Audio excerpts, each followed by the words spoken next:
Have you ever wondered if what happens on a Sunday morning in here connects to what happens in the world of work? If we're honest, those worlds can sometimes feel very far apart.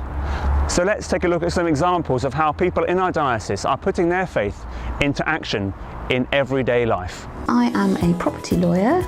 I've always struggled in that work has been really important to me and has been the focus of my life. I spend a lot of hours in the office, still work from home because it's my own business. I live and breathe it. And this year I took some time out and went to New Wine for the first time this summer and went to a lecture by Ken Costa, and I bought his book, which is called God at Work. And it really stopped and made me think about how I can bring my God life more into the workplace. I work in Boots, the chemist in Fleet.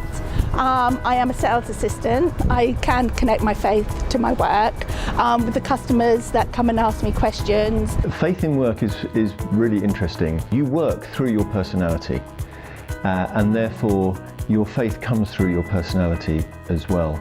And I'm fortunate that I'm in a position where I have to make decisions.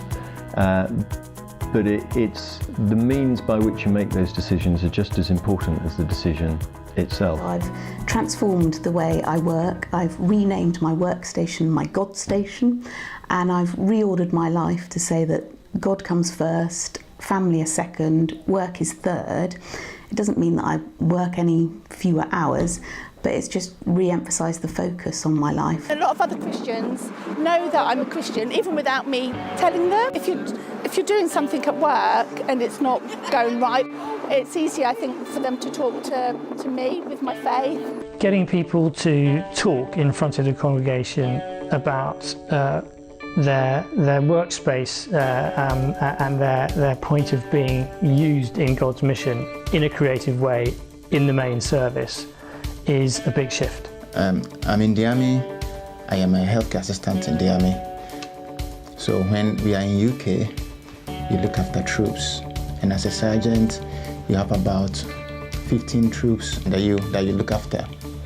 At the moment, I'm working with the welfare of my unit, so I'm more or less the welfare senior, looking after everybody in the army. Typically on a Monday morning I would be at my secondary school where I teach, which is an outer London school, selective state school. Whenever I go to I go to work. Before I leave home every day I pray.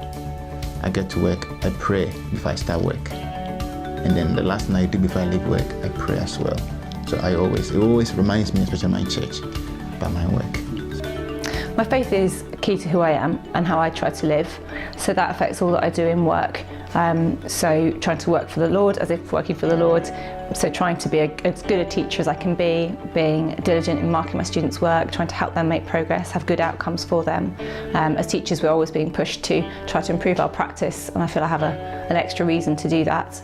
And then wanting to be able to give an account for the faith that I have with gentleness and respect, and in my multicultural context that's really important. People were suddenly beginning to recognise that the places that they inhabited when they went to sleep or at church, they could be witnesses there. And the places which they perhaps hadn't even thought about, the people that they were meeting with, or the ethos or the culture of the place, and suddenly they were waking up to an understanding, a greater realisation of those places and the people and the fact that they could be Christ's witnesses. Chaplains can be there available for individuals who might want to have a talk, have a conversation about the tough day that they've had when they were out there. Because at the end of the day, they are on the front line. They are running towards danger when everybody else is running away from it.